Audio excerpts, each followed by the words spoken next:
Hello प्यारे साथियों, नमस्कार मेरे भाई। कैसे हैं आप सब? मैं आशा करता हूँ आप सब साथी एकदम बेहतरीन होंगे और अपनी पढ़ाई में मेरे भाई बिल्कुल सभी साथी शानदार ढंग से लग चुके होंगे, क्योंकि आपने देखा दीपावली का भी त्यौहार बीत गया। अब दीपावली के त्यौहार के बीत जाने के बाद अब हमें अपनी लड़ाई को मजबूत करनी है, क्योंकि आपको पता होना चाहिए ये ऐसा मौसम आ चुका, इतना सुहावना मौसम आएगा। अक्टूबर जैसे बीत रहा है, नवंबर आएगा, दिसंबर आएगा, ये पढ़ने के लिए बहुत ही गुड लक टाइम है, बहुत ही अच्छा टाइम है। क्योंकि इस टाइम में भाई न ज़्यादा गर्मी होती है, आप अपने रूम में भी बैठ कर के बहुत आराम से पढ़ सकते हो। तो इसके लिए हमें क्या करना है, अपने पढ़ाई को और भी मेहनत से और भी तन्मयता के साथ करनी पड़ेगी। तो इसी साथ में आज हमारी दूसरी क्लास होगी लिंक पे, और वो दूसरी क्लास किस टॉपिक पे होगी तो बोलोगे साथी, लिंग के दो ही प्रकार हमने पढ़े थे। एक तो हमने पुल्लिंग पढ़ा था, दूसरा हमने पढ़ा था स्त्रीलिंग। जो कि पहली क्लास थी, उस पहली क्लास में हमने पुल्लिंग आपको पूरी तरीके से कंप्लीट करवा दिया। अब बचा हुआ क्या, स्त्रीलिंग है। आज हम कवर करेंगे इस वीडियो में स्त्रीलिंग को। तो बिल्कुल एक बार सभी साथी जो डेली मेरे साथ जुड़ते हैं भाई, वो बिल्कुल आ जाएं, और जो नहीं जुड़ते हैं डेली उनके तक जरूर शेयर करें वीडियो को। और जो साथी पहली बार देख रहे हैं वो बिल्कुल चैनल को सब्सक्राइब कर लेंगे, वीडियो को अन्य साथी तक बिल्कुल शेयर कर देंगे। तो आज फिर से हम आज दूसरी क्लास बढ़ाएंगे, और दूसरी क्लास हमारी हो जाएगी किस पे, तो आप जान चुके हैं, ये हमारी दूसरी क्लास है आज स्त्रीलिंग पे। तो एक बार सभी साथी बहुत जल्दी से आप अपने जो भी आपके पास सोशल मीडिया साधन है उस वहां तक वीडियो को जरूर शेयर करिएगा। इसके बाद आज हम देखेंगे, बिल्कुल आप अपनी कॉपी और पेन को निकाल लीजिएगा, और साथ साथ नोट करते हुए आगे बढ़ते हुए चलेंगे आप। तो सबसे पहले आज हम पॉइंट ही बनाएंगे भैया, स्त्रीलिंग। पॉइंट बनाएंगे आप स्त्रीलिंग, और इस स्त्रीलिंग की पहले आप क्या लिखोगे, परिभाषा। आप जानते हो कि भैया जो स्त्रीलिंग शब्द है इससे किसका बोध होता है, तो आप याद रखना स्त्रीलिंग से ही आप समझ पाओगे स्त्री जाति का बोध होगा।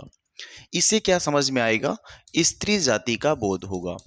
अगर जहां भी स्त्री जाति का बोध होगा वो सभी संज्ञा शब्द स्त्री जाति का बोध हो, जहां भी स्त्री जाति का बोध होगा वे सभी संज्ञा शब्द स्त्रीलिंग के अंतर्गत आएंगे।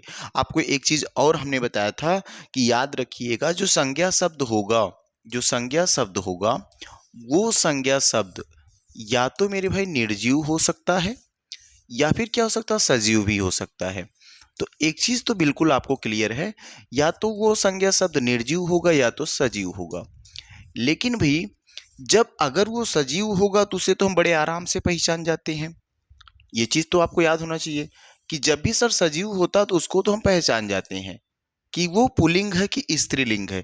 लेकिन जब वो निर्जीव होता है तब वहां पे हमें पहचानने में थोड़ी सी कठिनाई होती है, और इसी कठिनाई को दूर करने के लिए, इसी कठिनाई को दूर करने के लिए कि निर्जीव है सजीव है, और वो निर्जीव है तो स्त्रीलिंग है कि पुल्लिंग है, सजीव है तो स्त्रीलिंग है पुल्लिंग है, उन सभी चीज़ों को हमें पूरी तरीके से क्लियर करने के लिए हम आज टॉपिक क्लियर करेंगे, किसको, स्त्रीलिंग को। तो आपने पुल्लिंग देखा, जो साथी पुल्लिंग की वीडियो नहीं कंप्लीट किए हैं बिल्कुल जाके प्लेलिस्ट से पहली क्लास लिंग की जरूर देखें आप। इसके बाद आएंगे आप यहाँ पे, अगर मैं इसकी परिभाषा की बात करूं तो बिल्कुल आप लिखेंगे परिभाषा, क्या लिखेंगे। अब आप बताओ, संज्ञा शब्द या ऐसा संज्ञा शब्द जिसे किसका बोध हो भाई, तो बोलोगे जिसे स्त्री जाति का बोध हो। संज्ञा शब्द जिसके माध्यम से हम किसका बोध कर पाए, बोलोगे वह संज्ञा शब्द जिसके माध्यम से या जिसकी सहायता से हम स्त्री जाति का बोध कर पाते हैं उसे हम स्त्रीलिंग शब्द कहते हैं, या वे शब्द हमें स्त्रीलिंग कहलाते हैं। तो ऐसी परिभाषा लिखने के लिए तो आपको लिखना चाहिए यहाँ पे, संज्ञा शब्द के जिस रूप से, यहाँ पे आप लिखेंगे भैया संज्ञा शब्द के जिस रूप से, संज्ञा शब्द के जिस रूप से, संज्ञा शब्द के जिस रूप से स्त्री जाति का बोध होता है, स्त्री जाति का, स्त्री जाति का बोध होता है, स्त्री जाति का बोध होता है, वहां स्त्रीलिंग या बोध होता है उसे स्त्रीलिंग कहते हैं। स्त्री जाति का बोध होता है उसे स्त्रीलिंग उसे स्त्रीलिंग कहते हैं। बिल्कुल बहुत बढ़िया से आप लिखेंगे, उसे स्त्रीलिंग कहते हैं। जैसे अगर हम आपसे बात करें स्त्रीलिंग शब्दों में, जैसे आप लिख सकते हो, जैसे कोई नाम लिखना, जैसे हम लिख देते हैं ऐसे लड़की, तो आप बिल्कुल बता पाओगे सर ये लड़की देखिए किसका बोध करवा रही है, तो बोलोगे सर ये स्त्री जाति का बोध करवा रही है। जैसे अगर हम लिख सकते हैं गाय, बताओ भैया गाय क्या है, तो बोलोगे ये भी एक स्त्रीलिंग शब्द हो जाएगा। ऐसे अगर आप और भी लिखना चाहते हो, जैसे हम लिख सकते हैं, बहुत से शब्दों को लिख सकते हैं, नदी का नाम लिख लो या एक कोई पक्षी का नाम लिखो, कोयल, कोयल ये स्त्रीलिंग है। अगर यहीं पे हम लिखना चाहें गंगा यमुना लिख सकते हो भाई, ये भी हो जाएगा। तो ऐसे बहुत से वर्ड, अभी ये चीज तो ध्यान देना चाहिए सर, कोयल तो ठीक है, गंगा क्या सजीव है कि निर्जीव है? मेज रख सकते हैं हम, कि मेज अगर रख लें और मेज एक निर्जीव प्राणी हो जाएगा, निर्जीव की होने की वजह से अब उसको कैसे पहचानेंगे हम, वो स्त्रीलिंग है पुल्लिंग है। और इन्हीं चीजों को, इन्हीं पहचान के लिए हमें पहले वीडियो को पूरा कंप्लीट करना होगा। जब वीडियो पूरा कंप्लीट करेंगे, क्योंकि आप जानते हैं ना अगले 2-4 मिनट पढ़ के हम पूरा एनालिसिस नहीं कर सकते चीजों को, जब तक हम पूरा पढ़ेंगे नहीं। कुछ बच्चे ऐसे हैं प्रैक्टिस सेट पे लग गए हैं, प्रैक्टिस सेट कंप्लीट कर रहे हैं फटाफट, वो पूरा का पूरा सिलेबस नहीं पढ़े हैं, पूरी थ्योरी कंप्लीट नहीं है। तो आप खुद ही भाई एक बार एनालिसिस करिए कि यदि आप पूरी थ्योरी कंप्लीट नहीं कर पाए हैं, तो थ्योरी अगर कंप्लीट नहीं है तो आप क्वेश्चन करेंगे तो कैसे कर पाएंगे? नॉर्मल क्वेश्चन है, नॉर्मली आप कितना लिखेंगे? कहते ना प्रैक्टिस करते जाते हैं, क्वेश्चन देख लिए तो उस क्वेश्चन के बारे में थोड़ा सा लिख लोगे, भाई कितना लिखोगे? मैं कहता हूं बताइए, जो आपको प्रैक्टिस कर रहे हैं, जो आप अगर नहीं पढ़े हैं तो उसमें कितना आप जोड़ेंगे? हर एक पॉइंट को आपको याद करना पड़ेगा, हर एक पॉइंट को याद करना पड़ेगा। तो ऐसी स्थिति में पहले आप सिलेबस कंप्लीट करिए, सिलेबस कंप्लीट होगा उसके बाद तब जाके प्रैक्टिस करेंगे तो ज्यादा मजा आएगा, ठीक है ना? एक बार जरूर आएंगे। तो यहाँ पे देखो कुछ अब स्त्रीलिंग सब पहचानने कुछ रूल्स या कुछ नियम लिख सकते हैं हम। यहां लिख सकते हैं स्त्रीलिंग, स्त्रीलिंग शब्दों के पहचान करने के, स्त्रीलिंग शब्दों के पहचान करने के कुछ नियम। अब ये देखो आप इन नियम के सहारे लगभग 99% क्वेश्चन तो क्लियर कर ले जाते हैं। अब ये पूरा 100% काम नहीं करता, लेकिन भाई कुछ कहीं ना कहीं कुछ ना कुछ अपवाद रह ही जाता है। ये नहीं पूरा 100% ये काम करेगा, नहीं, लेकिन ये कुछ ऐसे नियम्स हैं जिनकी सहायता से हम मैक्सिमम क्वेश्चन तो सही कर ले जाते हैं। तो इन्हीं नियम के सहारे हम कुछ चीजों को करेंगे। जैसे पहला नियम होता है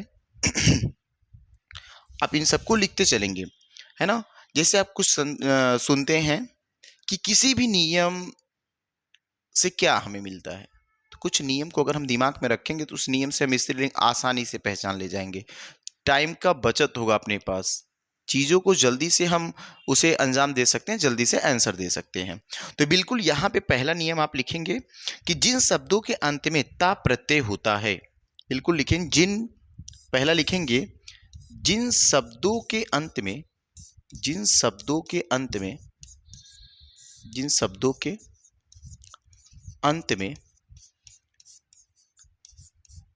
ता प्रत्यय, आप जानते हैं ना उपसर्ग और प्रत्यय, प्रत्यय पीछे लगता है और उपसर्ग आगे लगता है, तो बिल्कुल ता प्रत्यय होता है। जिन शब्दों के अंत में ता प्रत्यय होता है उसे या वे स्त्रीलिंग शब्द होते हैं। क्या लिख पाएंगे? वे कैसे होते हैं? वे स्त्रीलिंग शब्द होते हैं, होता है वे स्त्रीलिंग शब्द होते हैं। अब आप एक एक दो दो शब्द बिल्कुल लिखेंगे, वे स्त्रीलिंग शब्द होते हैं, स्त्रीलिंग शब्द होते हैं, वे स्त्रीलिंग शब्द होते हैं। बताइएगा आप, अगर हम आपसे पूछें यहां पे बताओ भी कौन कौन से शब्द ऐसे लिख सकते हैं हम जिसके लास्ट में ता प्रत्यय आए, तो बिल्कुल आप कोई भी शब्द बनाओ जिसके अंत में क्या है? ता प्रत्यय है।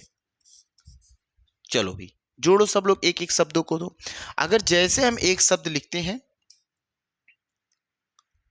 एक हम शब्द लिखते हैं नम्रता, हो जाएगा लघुता, सुंदरता, प्रभुता।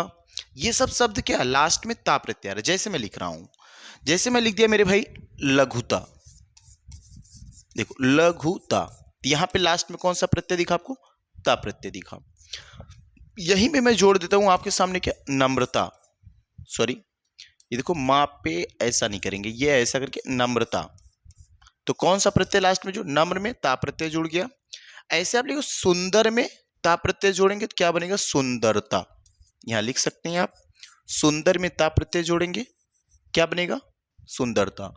प्रभु, प्रभु में ता प्रत्यय जोड़ोगे तो क्या बनेगा भाई साहब, बोलोगे सर प्रभुता बन जाएगा।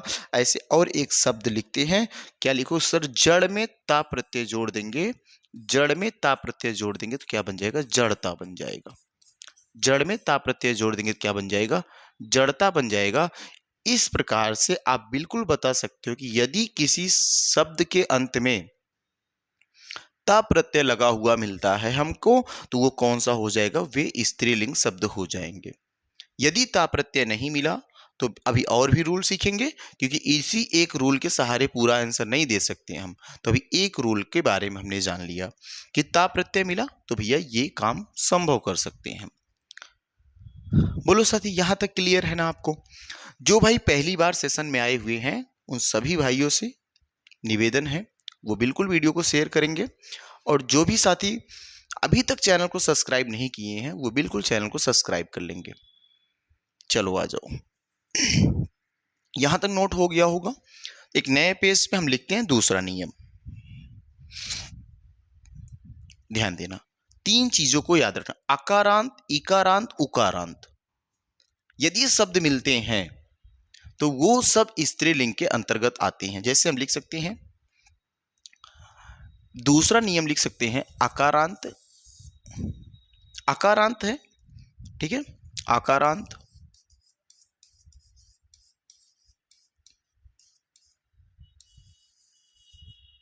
इकारांत लिखेंगे, इकारांत, इकारांत तथा तथा उकारांत,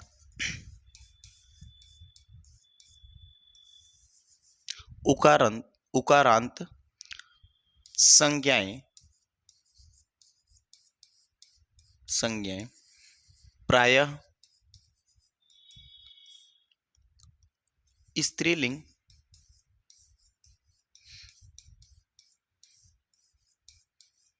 स्त्रीलिंग होती हैं। ये लो भाई, प्राय क्या होती है, स्त्रीलिंग होती है। कौन कौन से शब्द, एक तो अकारांत, दूसरा इकारांत, तीसरा उकारांत। अब इनके बारे में लिखना पड़ेगा। अकारांत का अर्थ क्या होता है भैया, जिसका आ से अंत हो, जिसका ई से अंत हो और जिसका ऊ से अंत हो, अर्थात अंतिम जो वर्ड होगा वो ऊ होगा। जिसका अंतिम वर्ड ई होगा उसे इकारांत, जिसका अंतिम वर्ड आ होगा उसे आकारांत बोलेंगे। जैसे हम कुछ आकारांत शब्दों को लिखेंगे या लिख सकते हैं आकारांत संज्ञाएं। यहाँ पे एक पॉइंट बना सकते हैं मेरे भाई, ऐसे लिख लो आप, ज्यादा बेहतर होगा आपके लिए। आकारांत संज्ञाएं बिल्कुल अच्छे से आपको समझ में आ जाएगा। जैसे मैं लिख देता हूं आकारांत संज्ञाएं, ये लिख दिया आकारांत संज्ञाएं। एक तो लिख लो इकारांत संज्ञाएं, इकारांत संज्ञाएं लिख लेते हैं हम, ठीक है। या फिर आप लिख लो उकारांत संज्ञाएं, उकारांत संज्ञाएं। अब ये जो तीनों संज्ञाएं दिख रही हैं आपको, इनसे बनने वाले कुछ शब्दों को लिखेंगे। जैसे आकारांत से हमें बनाना पड़े तो बोलो, यहां पे हम लिख सकते माया। देखो आ की मात्रा लास्ट में है कि नहीं है, देखना ध्यान से, लास्ट में आ की मात्रा है कि नहीं है, बिल्कुल है मेरे भाई। तो ये क्या होगा, आकारांत। आप लिख सकते हो लज्जा। देखो क्या इसको आप बता पाओगे, ऐसे ऐसे वर्ड है, लज्जा कैसे हम पहचान पाएंगे कि ये स्त्रीलिंग है पुल्लिंग है? तो अब बताओगे अब कि सर लास्ट में आ आया और आकारांत वाले शब्द जो भी होते हैं वो सब स्त्रीलिंग के अंतर्गत आते हैं। लज्जा हो जाएगा। ऐसे हम लिखते थे क्षमा। बताइएगा अब जो क्षमा शब्द है ये कैसा है? तो बोलोगे सर ये भी एक स्त्रीलिंग शब्द के अंतर्गत आएगा। बताओ भैया और कोई वर्ड आप भी बोलेंगे? बिल्कुल शानदार, बहुत अच्छा। शोभा। क्या लिखेंगे? शोभा। और बताओ भी एक और शब्द मैं लिखता हूं कृपा। कृपा। ये सब शब्द जो हैं ये सब क्या है? बोलोगे सर ये शब्द आ से अंत हो रहा है इनका। देखो बड़ा आ, माया, लज्जा आ आया लास्ट में, क्षमा लास्ट में आ आया, शोभा लास्ट में आ आया और कृपा तो बोलेंगे यहां भी लास्ट में आ रहा है। तो ऐसे शब्द जिसके अंत में या जिसका अंत आ से हो रहा होगा वे सभी आकारांत संज्ञाएं हैं। और वे सभी आकारांत संज्ञाएं किसके अंतर्गत आती हैं? तो बोलेंगे स्त्रीलिंग शब्द के अंतर्गत आती हैं। वे सभी स्त्रीलिंग शब्द के अंतर्गत आती हैं। इकारांत में देखो ईक से अंत होना चाहिए। पहला एक नाम लिखो निधि। निधि क्या है मेरे भाई? बोलोगे निधि इकारांत शब्द हो जाएगा क्योंकि अंत धा पे छोटी ई की मात्रा लगी है। निधि हो जाएगी। आगे लिखेंगे ऐसे और भी शब्दों को लिखो भाई। परिधि लिख लो। एक परिधि लिख लेते, परिधि। देखो परिधि हो जाएगा। ठीक है। और ऐसे आप लिख सकते हो अग्नि लिख ले हम। अग्नि लिख ले सकते हैं। बताओ और कोई शब्द लिख सकते हो क्या भैया? अग्नि हो जाएगा। एक और शब्द लिखेंगे रुचि। रुचि। ये ऐसे शब्द हो जाएंगे जो किसके अंतर्गत आएंगे? बोलेंगे साथी ये सब अंतर्गत आएंगे इकारांत के अंतर्गत आएंगे। और जितने भी इकारांत शब्द होंगे वो सब किसके अंतर्गत आएंगे? स्त्रीलिंग के अंतर्गत आएंगे। वे सभी स्त्रीलिंग शब्दों के अंतर्गत आएंगे। अब बताइए उकारांत में क्या लिख सकते हो आप? बताओ भी वो उकारांत में। तो बोलो सर एक तो मृत्यु लिख लो। मृत्यु कैसा शब्द है? बोलोगे सर मृत्यु एक मेरे भाई स्त्रीलिंग शब्द हो जाएगा। वस्तु लिख सकते हैं। वस्तु भी हो जाएगा स्त्रीलिंग। अब एक सवाल देखो यहां बन जाता वायु कैसा है? बताओ वायु अपने आप में स्त्रीलिंग पुल्लिंग? तो बोलोगे सर अब क्लियर है मुझे भाई। वायु क्या हो जाएगा? तो एक स्त्रीलिंग शब्द हो जाएगा। है? वायु के साथ अब बताओ आयु। एक आय होता कमाई जबकि यहां पे लिखा आयु एज की बात करें। ये भी कैसा शब्द है? तो बोलोगे साथी ये भी एक स्त्रीलिंग शब्द है। एक लिखते हैं धातु। ये भी हो जाएगा स्त्रीलिंग शब्द हो जाएगा। और भी ऐसे बहुत से शब्दों को आप लिख सकते हो लेकिन जिसके लास्ट में छोटा ऊ की मात्रा लगा हो वे सभी शब्द किसके अंतर्गत लिखेंगे? तो वे सभी शब्द उकारांत संज्ञाओं के अंतर्गत आएंगे। और जितनी भी उकारांत संज्ञाएं होंगी, जितनी भी आकारांत संज्ञाएं होंगी और जितनी भी इकारांत संज्ञाएं होंगी वे सभी हम किसके अंतर्गत ले जाएंगे? बोलेंगे सर वो सभी स्त्रीलिंग के अंतर्गत जाएंगी। तो एक बार इतनी बात आप नोट करेंगे। उसके बाद तीसरे नियम पे हम आते हैं।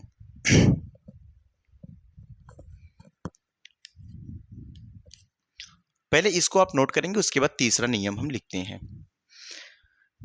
तीसरा नियम भी प्रत्यय के अनुसार ही चलेगा, उसको भी लिखेंगे आप। तीसरा नियम जिस शब्दों के अंत में, यहां पे आप लिख सकते हैं तीसरा नियम कि जिन शब्दों के अंत में,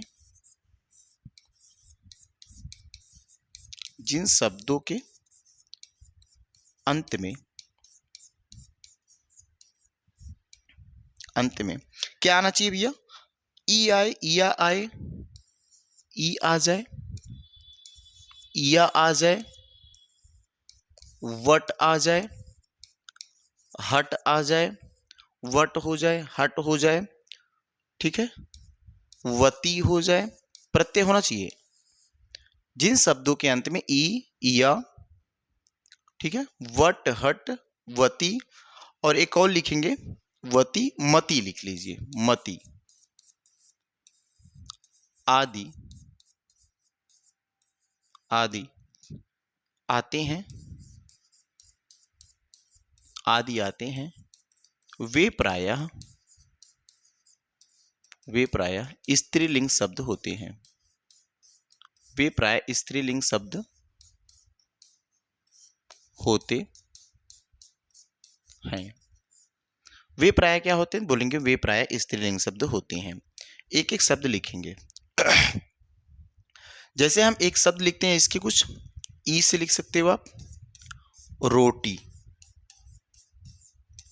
लिख सकते हैं, लाली बिल्कुल लिख सकते हैं भाई, हरियाली देखो यहां पे हो जाएगा।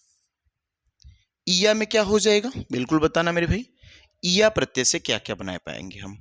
अगर ईया की बात, सॉरी बड़ी ई नहीं छोटी ई है, अगर ईया की बात करें बिल्कुल आप बनाएंगे। डिबिया हो जाएगा क्या बताओ भैया, ईया से क्या बनाओगे। एक तो डिबिया बना ले हम, बिल्कुल सही हो जाएगा, डिबिया हो जाएगा, खटिया हो जाएगा, लुटिया हो जाएगा।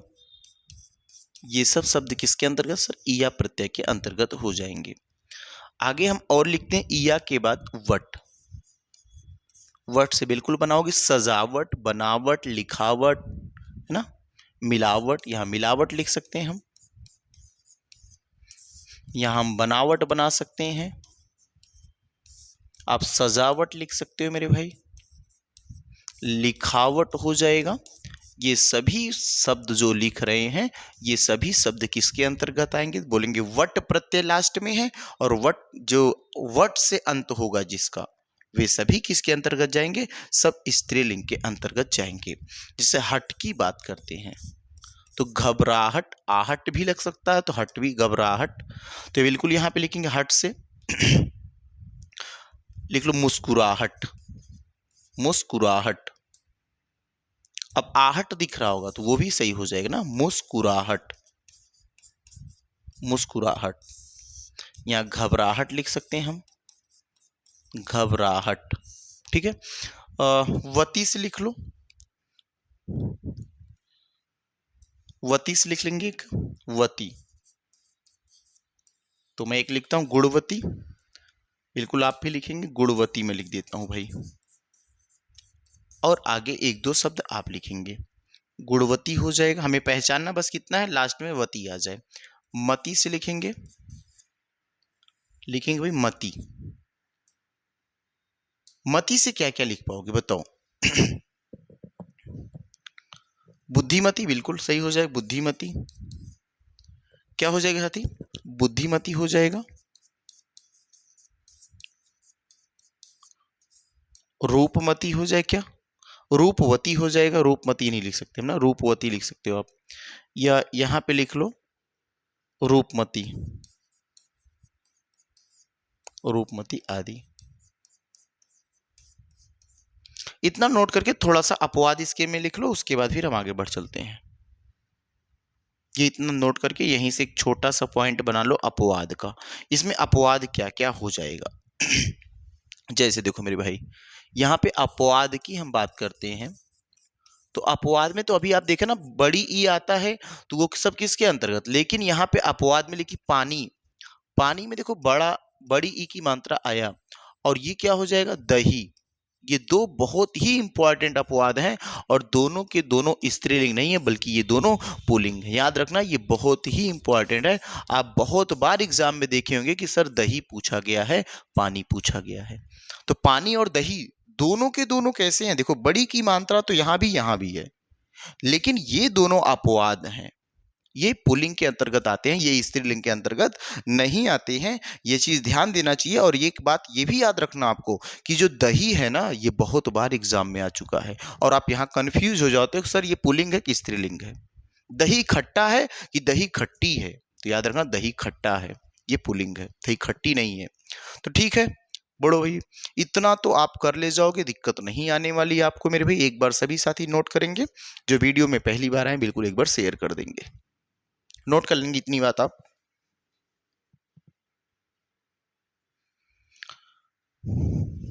इसके बाद हम आगे बढ़ते हैं, पहले इतना आप नोट कर लेंगे।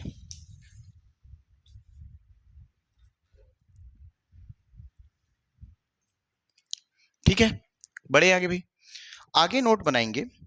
नदियों और झीलों के जो नाम होते हैं वे क्या होते हैं, वे प्रायः स्त्रीलिंग शब्द के अंतर्गत आते हैं। लिखेंगे नदियों एवं झीलों के नाम, यहां पे आप चौथा लिख सकते हैं, नदियों एवं झीलों का नाम।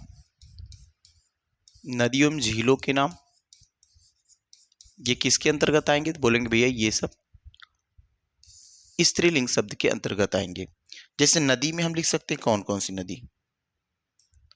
बिल्कुल हम लिख पाएंगे नदी में कौन सी नदी, और झील में लिख सकते हो। ठीक है। अगर हम नदी की बात करते हैं तो गंगा यमुना, यहां लिख सकते हो, गंगा लिख सकते हो, यमुना लिख सकते हैं मेरे भाई, यमुना लिख सकते हैं, सरयू लिख सकते हैं, गोदावरी लिख सकते हैं, सतलज लिख सकते हैं, सतलज लिख सकते हैं, रावी लिख सकते हैं, झेलम लिख सकते हैं, चिनाब लिख सकते हो। तो सब बहुत सी नदियां लिख सकते हो, रावी, झेलम, चिनाब आदि बहुत सी नदियां हैं जिनका नाम क्या होगा? सब स्त्रीलिंग के अंतर्गत आएगा। अगर हम झील की बात आपसे करते हैं तो झील भी लिख सकते हैं आप। सांभर झील लिख लो, सांभर झील लिख ले, है ना। जम्मू कश्मीर की एक झील लिख लो, डल झील लिख लो। और भी झील आपने मन से लिख सकते हो भैया। मैं ये 2 झील लिख दिया आपके सामने। तो जो झील होंगे, जो नदियां होंगी, वो भी किसके अंतर्गत आती हैं? वो भी स्त्रीलिंग शब्द के अंतर्गत आती हैं। यहां तक क्लियर हो जाएगा। इसके बाद आप लिखेंगे तिथियों के नाम या नक्षत्रों के नाम। तिथि एवं नक्षत्रों के नाम भी हो जाएंगे। तो आप लिखेंगे तिथियों एवं नक्षत्रों के नाम। नक्षत्रों के नाम भी किसके अंतर्गत आता है? बोलेंगे ये भी सर स्त्रीलिंग के अंतर्गत आता है। तो बिल्कुल लिखेंगे भाई। जैसे तिथि में बहुत ही शानदार पॉइंट हो जाएगा तिथि। इस तिथि के अंतर्गत क्या क्या रख सकते हो? तो लिखेंगे तिथि में जैसे प्रतिपदा होता है, एक द्वितीय हो जाएगा। ऐसे तिथि लिखते ना, प्रतिपदा, ये बना हुआ है प्रतिपदा। एक लिखो द्वितीय, है ना। क्या लिखोगे? द्वितीय, एक द्वितीय लिखेंगे। ऐसे आप पूर्णिमा, क्या पूर्णिमा लिख लो तिथि में। अमावस्या हो जाएगा पूर्णिमा। ऐसे हम अमावस्या लिख सकते हैं, अमावस्या। ये सब तिथियां हो जाएंगी। अमावस्या हो जाएगा तिथियों में। बड़ा आ ना लगाना, छोटा आ ही बनेगा, ध्यान देना भाई। तिथि के बाद लिखेंगे नक्षत्र। नक्षत्र लिखेंगे आप, जैसे आप जानते हैं ना रोहिणी नक्षत्र। बिल्कुल भाई, अगर आप जानते हो तो लिख पाएंगे आप रोहिणी नक्षत्र। क्या लिखेंगे? रोहिणी नक्षत्र, है ना। भरणी नक्षत्र होता है, क्या हो जाएगा? भरणी नक्षत्र हो जाएगा। आगे लिखेंगे मृगशिरा, मृगशिरा। ऐसे नक्षत्रों के भी नाम आप बिल्कुल लिख सकते हैं। ये आदि सब किसके अंतर्गत आएंगे? तो बोलेंगे ये सब, सॉरी मृगशिरा है, सिया नहीं है, ये मृगशिरा है। आदि स्त्रीलिंग शब्द हैं, स्त्रीलिंग शब्द हैं। तिथियों नक्षत्रों के नाम भी लिख लिए आप। आगे आप लिखेंगे एक अगला पॉइंट छठा बनाइएगा कि भाषा, लिपि और बोलियां जो होती हैं वो भी स्त्रीलिंग होती हैं। भाषा, लिपि और बोलियां। भाषा, लिपि और बोलियां ये किसके अंतर्गत आती हैं? बोलेंगे सर बोलियां ये भी आती हैं स्त्रीलिंग शब्द के अंतर्गत। जैसा हम भाषा की बात करते हैं आपसे, तो बिल्कुल लिख पाओगे आप भाषा। एक तो लिख देते हैं लिपि, और लिपि में आप अपनी लिपि याद रखना। हमारी हिंदी की लिपि कौन सी है? देवनागरी। तो बिल्कुल लिख पाएंगे देवनागरी लिपि। ये क्या है भैया? तो बोलेंगे सर देवनागरी लिपि एक स्त्रीलिंग शब्द है, ये देवनागरी लिपि हो जाएगी। भाषा आप जानते हो अंग्रेजी भाषा है, हिंदी भाषा है, तो बिल्कुल लिख सकते हैं यहाँ पे हम भाषा में हिंदी लिख लो। भाषा में हिंदी है, हिंदी है। अंग्रेजी भाषा है, क्या भाई? अंग्रेजी हो जाएगा। मराठी हो जाएगा, मराठी हो जाएगा। पंजाबी हो जाएगा। ये सब भाषाएं, और भी बहुत सी भाषाओं को बिल्कुल लिख सकते हो आप। संस्कृत है, तमिल है, तेलुगु है, अरबी है, फारसी, ये सब जितनी भाषाएं हैं वो सभी भाषाएं किसके अंतर्गत आएंगे? तो स्त्रीलिंग। बोली लिख सकते हैं हम, बताना बोली में कौन सी बोली लिखें? तो बोली में बिल्कुल लिख सकते हो सर, जैसे हम लिख सकते हैं अवधी है ना, खड़ी बोली है, तो यहां लिख लेते हैं बोली में अवधी,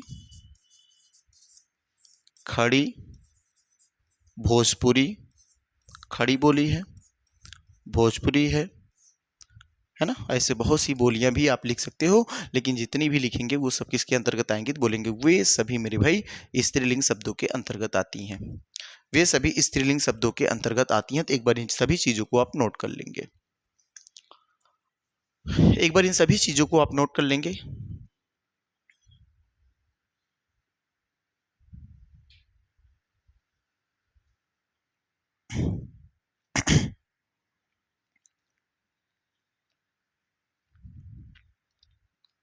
चले आगे, एक और पॉइंट लिखेंगे।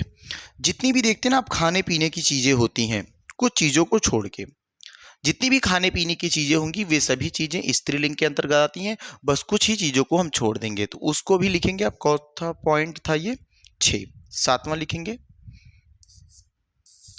खाने पीने की चीजें, खाने पीने की चीजें, खाने पीने की चीजें प्रायः स्त्रीलिंग स्त्रीलिंग होती हैं। जितने भी खाने पीने की चीजें हैं प्रायः वो स्त्रीलिंग, सबको नहीं बोल सकते हम, कुछ तो हैं। जैसे अगर हम यहाँ पे उदाहरण आपके सामने लिखे तो कुछ चीजों को आप बताएंगे भैया। देखिए, जैसे कुछ शब्दों को हम लिखते हैं, जैसे लिख लो खाने पीने की चीजें में कचौड़ी हो गया, पूरी हो गया, खीर हो गया। कचौड़ी लिख सकते हो आप, पूरी लिख सकते हैं हम, खीर लिख सकते हैं, है ना। खाने की चीजें में दाल हो जाएगा, दाल हो जाएगा, पकौड़ी हो जाएगी, लिखेंगे बिल्कुल। और रोटी लिख लो, चपाती लिख लेते हैं। और शब्दों को लिखेंगे भैया, चपाती लिख लो, तरकारी लिख लो, तरकारी बोलते हैं, सब्जी बोलते हैं, खिचड़ी बोलते हैं, लिख लो खिचड़ी, खिचड़ी हो जाएगा, तरकारी हो जाएगा। अच्छा देखो, तरकारी और सब्जी दोनों लिख देते हैं, सब्जी। ये सब किसके अंतर्गत आएंगे? तो बोलेंगे सब, ये सब स्त्रीलिंग के अंतर्गत आएंगे। लेकिन इसमें कुछ अपवाद हैं, उनको लिखेंगे आप। जैसे कुछ अपवाद, इन अपवादों को बिल्कुल आप नोट करेंगे मेरे भाई। और वो अपवाद कौन कौन से हैं? जैसे आप अपवाद में लिखेंगे एक पराठा, पराठा हो जाएगा, ये पुल्लिंग है। हलवा लिखेंगे, हलवा, ये खाने पीने की चीज है, ये देखो हो जाएगा पुल्लिंग है। दही देखो मेरे भाई, दही एक पुल्लिंग है। रायता लिखेंगे, रायता, ये भी एक पुल्लिंग है। पराठा लिख लिए आप, रायता लिख लेंगे। और रायता के साथ एक और शब्द लिखना, भात लिख लो। देखो चावल और भात, ये चीज आप याद रखना। भाप से तैयार होता ना, तो चावल को भात बोलते हैं, तो जब जो भाप से तैयार होता। तो ये इतनी क्लास आपकी हुई मेरे भाई। देखो एक बार, यहां तक चीज क्लियर हो जाएंगी। अभी हमें चेक करना, कुछ ऐसे शब्द होते हैं जो प्राय स्त्रीलिंग होते हैं, उनका पुल्लिंग नहीं बनता। कुछ ऐसे शब्द भी मिलेंगे आपको जो प्राय पुल्लिंग होते हैं, उनका स्त्रीलिंग नहीं होता। तो उन्हें स्त्रीलिंग कैसे बनाएंगे, उन्हें पुल्लिंग कैसे बनाएंगे, इन चीजों पे जो क्लास होगी वो क्लास हमारी अगली वीडियो में होगी। ठीक है, तो एक बार ये इतना आप कंप्लीट कर लेंगे। एक बार मैं रिपीट करवा देता हूँ, बिल्कुल आपको याद होना चाहिए। देखो मेरे भाई, एक बार मैं दोहरा लेता हूँ। ये क्लास डेली कितने बजे चलती है? बोलोगे सर डेली 9 बजे रात में चलती है, है ना। ये क्लास का टाइम है, इसका समय है क्या साथी? रात्रि 9 बजे, रात में 9 बजे। तो बिल्कुल साथी जना जुड़ना भूलें। और आप सभी एक बार शेयर करेंगे क्लास को। आज हमने देखा किस पे, स्त्रीलिंग। स्त्रीलिंग की परिभाषा क्या थी, जिन संज्ञा शब्दों से किसी स्त्री जाति का बोध होता उसे स्त्रीलिंग शब्द कहते हैं। जैसे लड़की, गाय, है ना, आपने देखा कोयल, गंगा आदि। स्त्रीलिंग शब्द पहचानने के लिए कुछ नियम है, इसके कुछ विशेष नियम नहीं कि 4-5 नियम वही याद कर लो, नहीं, कुछ नियम है जो शब्दों को देख करके बनाए गए हैं। तो बोलेंगे जिन शब्दों के अंत में क्या मिल जाए आपको, ता प्रत्यय मिल जाए। जिन शब्दों के अंत में कौन सा प्रत्यय मिल जाए भैया, ता प्रत्यय मिल जाता है। अगर संज्ञा शब्द के अंत में ता प्रत्यय मिलता है तो जैसे देखा आपने लघुता हो गया, जैसे आप देखो नम्रता हो गया, जैसे यहाँ पे मेरे भाई सुंदरता हो गया, ऐसे प्रभुता हो गया, ऐसे जड़ता हो गया। तो जिन संज्ञा शब्दों के अंत में ता प्रत्यय मिलेगा तो वे शब्द क्या कहलाएंगे, बोलेंगे सर वे शब्द स्त्रीलिंग शब्द के अंतर्गत आएंगे। आकारांत, इकारांत तथा उकारांत। आकारांत का मतलब होता आ से अंत, इकारांत का मतलब ई से अंत, और उकारांत का मतलब होगा ऊ से अंत। जैसे यहाँ पे आप देखें सर, आ से माया, तो देखो माया में आ की मात्रा है, यहाँ पे लज्जा आ की मात्रा है, क्षमा आ की मात्रा है, शोभा में आ की मात्रा है। ऐसे कृपा की बात करेंगे तो मेरे भाई आ की मात्रा है, तो बिल्कुल ये बताएंगे ये आ से अंत हुआ है इनका। अगर हम इकारांत की बात करेंगे, देखो निधि निधि पे छोटी की मात्रा धा पे, ऐसे परिधि में धा पे छोटी की मात्रा, ऐसे आप अग्नि पे आओगे तो ना पे छोटी की मात्रा है, ठीक है। और यहाँ पे रुचि पे आएंगे तो भैया चा पे छोटी की मात्रा है, इस वजह से इसे इकारांत के अंतर्गत रख देंगे। इसे किसके अंतर्गत रखेंगे, इकारांत के अंतर्गत रखेंगे। अगर उकारांत की बात करेंगे, देखो मृत्यु छोटा ऊ की मात्रा, वस्तु छोटा ऊ की मात्रा, वायु यहां भी हो जाएगा, आयु यहां भी होगा मेरे भाई, और धातु यहां भी छोटा ऊ की मात्रा है ता में, इस वजह से ये उकारांत संज्ञा के अंतर्गत आती है। और जितने भी आकारांत, इकारांत और उकारांत संज्ञाएं होती हैं वे सभी संज्ञाएं किसके अंतर्गत रखते हैं, बोलेंगे सर वे सभी संज्ञाएं स्त्रीलिंग शब्दों के अंतर्गत आती हैं। आगे पहचान क्या है, तो आगे पहचान देखो ध्यान से, बोलेंगे सर आगे की पहचान है जिन शब्दों के अंत में ई आ जाए, बड़ी ई ध्यान देना, इया आ जाए प्रत्यय मान के रखो, या अंत में आ रहा तो प्रत्यय ही मान लेते हम। वट आएगा आप देखेंगे, हट देखेंगे मेरे भाई, ऐसे वती देखेंगे, ऐसे क्या हो जाएगा मती देख लेंगे। ये अगर लास्ट में आते हैं तो वे सभी शब्द क्या कहलाएंगे, बोलेंगे सभी स्त्रीलिंग। जैसे रोटी टापे बड़ी मात्रा तो बड़ी ई देखा आपने, लाली लाल में बड़ी ई की मात्रा, हरियाली हो गया देखो, ऐसे इया डिबिया, डिबिया तो इया, खटिया तो देखो खाट से इया लगा खटिया हो गया, यहाँ पे लुटिया, ठीक है, वट से मिलावट हो जाएगा, ऐसे मेरी बनावट हो जाएगा, सजावट हो जाएगा, लिखावट हो जाएगा, है ना। ऐसे होगा आहट, देखो आहट, लेकिन यहाँ पे हट लगा के रखे हैं, हट हो गया, हट हो गया, ठीक है, आहट भी बना देते कोई दिक्कत नहीं होता। ऐसे अपवाद में लेकिन पानी याद रखना, और कौन, दही, ये दो ऐसे शब्द होंगे जो पूरी तरीके से पुलिंग है। लेकिन ये इंपॉर्टेंट भी है क्योंकि आपने देखा होगा जब भी आप प्रीवियस ईयर कर रहे हैं तो ये सवाल कहीं ना कहीं दही बना है, दही खट्टा है कि दही खट्टी है, तो जवाब होगा सर दही खट्टा है। वती से क्या बनेगा सर, गुणवती हो जाएगा, ठीक है। मति से सर बुद्धिमती और रूपमती हो जाएगा। बोलो भाई यहां तक क्लियर हुआ आपको। आगे हम देखते हैं, आगे क्या दिया, ध्यान से देखो। अगर नदियों और झीलों का नाम लेते हैं तो नदियों और झीलों के नाम भी किसके अंतर्गत आते हैं, बोलेंगे पुल्लिंग के अंतर, सॉरी स्त्रीलिंग के अंतर्गत आते हैं। जैसे नदियों में गंगा, यमुना, सरयू, है ना, सरयू हो जाएगा, गोदावरी, सतलज, रावी, झेलम आदि, और भी नदियां आप लिख ले जाओ सब आ जाएंगी। झील में सांबर झील, डल झील हमने लिखा, और भी झील लिखो आप, चिल्का झील लिखो, और भी झीलों को लिख सकते हो, कोई दिक्कत नहीं है। तिथियों और नक्षत्रों के नाम, तो तिथियों के नाम हमने रख दिया यहाँ पे, ऐसे आपके सामने हमने नक्षत्र रोहिणी, भरिणी, मृगशिरा आदि स्त्रीलिंग शब्द हैं। भाषा और लिपि और बोली, भाषा, लिपि, बोली तीनों लोग किसके अंतर्गत आएंगे, बोलेंगे सर ये भी स्त्रीलिंग के अंतर्गत। जैसे हिंदी एक भाषा हो जाएगी, मराठी एक भाषा होगी, अंग्रेजी एक भाषा होगी, पंजाबी एक भाषा होगी, फारसी एक भाषा है, अरबी एक भाषा है, तो वो सभी शब्द जो भाषा के अंतर्गत आएंगे वो सभी या सभी भाषाएं स्त्रीलिंग होती हैं। सभी लिपियां भी क्या होती, बोलेंगे सर सभी लिपियां भी स्त्रीलिंग होती हैं, और बोलियां भी स्त्रीलिंग के अंतर्गत आती हैं। आगे देखा हमने खाने पीने की चीजें प्राय स्त्रीलिंग होती हैं, तो यहां तक तो चीजों को देख लिया, लेकिन पराठा, हलवा, दही, रायता, भात ये सब क्या है, बोलेंगे सर ये सब पुल्लिंग है, ये अपवाद के अंतर्गत आता है। अब ध्यान से देखना, इसके बाद की जो नेक्स्ट क्लास होगी हमारी जो नेक्स्ट क्लास है वो नेक्स्ट क्लास किस पे है, तो बोलेंगे सर जो नेक्स्ट क्लास है इसी से रिलेटेड है, लेकिन उसमें मैं कुछ पढ़ूंगा, कुछ ऐसे शब्द आपको दिखेंगे जो प्रायः पुल्लिंग ही होंगे, या पूर्णतः या पूर्ण रूप से हमेशा के हमेशा वो पुल्लिंग ही होंगे, या हमेशा के हमेशा स्त्रीलिंग होंगे। और ऐसे शब्दों को हम कैसे स्त्रीलिंग से पुल्लिंग बनाएंगे और पुल्लिंग से स्त्रीलिंग बनाएंगे, इन सभी शब्दों के लिए अगली वीडियो में ये सब चीज़ें आएंगी। तो अगली वीडियो के लिए आपको इंतजार करना होगा थोड़ा सा। और आप मेरे भाई साथी एक बार बिल्कुल, जो साथी पहली बार मेरे साथ जुड़े हैं, अभी लास्ट तक जुड़े हैं, एक बार बिल्कुल सेशन को शेयर करेंगे और ज़्यादा से ज़्यादा लोगों तक शेयर करेंगे। अभी आपको हम पूरी तरीके से थ्योरी करवा रहे हैं, जैसे थ्योरी कंप्लीट होती है इसके प्रैक्टिस सेशन में स्टार्ट करूंगा और आप देखेंगे बड़ा मजा आएगा प्रैक्टिस सेशन करने में। तो ठीक है मेरे साथी, धन्यवाद सभी को।